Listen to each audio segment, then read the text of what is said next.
Hi, everyone. It's Maria Luz of Modus Novus Astro Hypnosis and Maria Luz Online.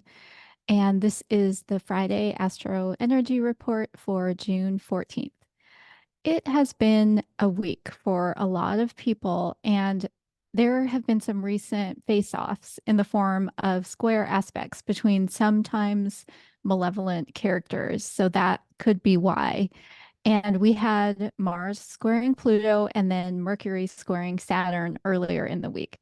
And you likely know, or at least have felt this, but according to Hellenistic astrology, which is a type of lineage of astrology, if you were born in the day, then Saturn is the planet which can bring you the toughest times. And if you were born in the night, then it's Mars. So either way, this week, something crunchy may have come up for you. Back to the present. This morning, we have a Mercury cazimi, which, as a reminder, is when the planet, and this time it happens to be Mercury in Gemini, is right at the exact same degree, down to the minutes, of the place where the sun is in the zodiac wheel. And I can't help but look at the big picture. And for me, again, it's that we're in this time of personal and collective transformation. And a lot of that has to do with Pluto, moving into Aquarius and just a lot of the other lineups that have happened this year. Sedna being the other one that I've talked about before. So traditionally, when Mercury meets up with the sun, especially in Gemini, this can be a great time to communicate about yourself as the spotlight, in the form of the sun is really shining on what's on our minds. And in the current context, just know that the moon may also play a role in this cazimi because it's in Mercury ruled Virgo and it's in this first quarter phase. And Neptune is in this sort of loose square, which again is kind of a challenging aspect to this cazimi. Plus, Venus is very nearby as well.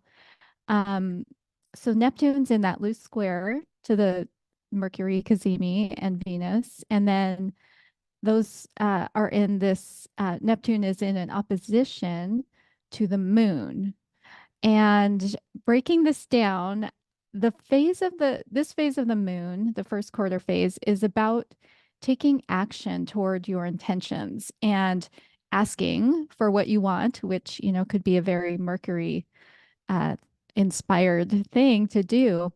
And, people born, as an aside, people born with the moon in this phase tend to be those courageous, kind of willing to jump into action type of personality.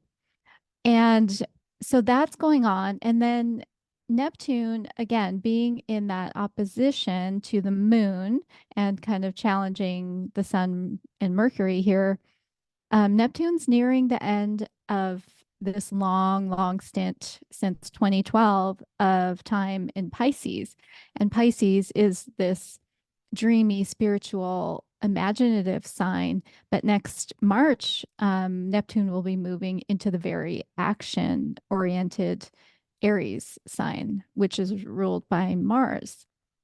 So I would say, like, use this final time that you will experience Neptune in Pisces um, in your lifetime. Sorry if that's scary, but it has a 165-year orbit.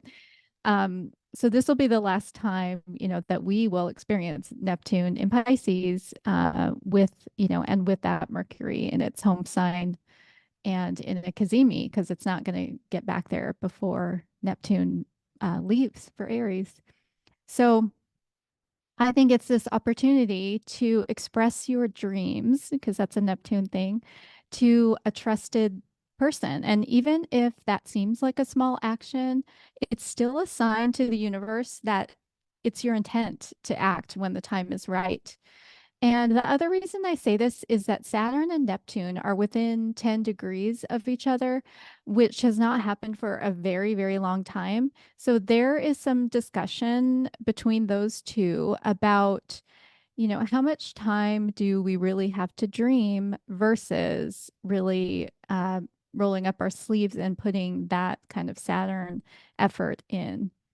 And I mentioned Venus in the mix earlier with that loose square to Neptune, and that tightens up for Venus and comes into an exact square on Sunday. So again, there's still kind of that Saturn influence in the background because it is, as you know, as far as those two planets, Saturn and Neptune go, it is fairly close. But this time the moon is in the Venus ruled Libra on that day. So while I think there are many different interpretations of this aspect between Neptune and Venus, I think a fun one is that it's an opportunity to like check yourself about your summer crush and whether there's a bit of illusion or delusion, which can happen when Neptune is going about unnoticed, whether there's some of that being exposed. I don't know. And then the last thing I want to highlight is that Venus enters Cancer on Monday for almost a month. And this is a time to be social in a more cozy, at home manner and bring in some flowers from the garden or maybe Trader Joe's and just make something homemade to share with your cherished people over, the next month or so. And on that beautiful thought, go out and have a glorious tail end of Gemini season because next week the sun moves into Cancer. I will see you next week. Bye bye.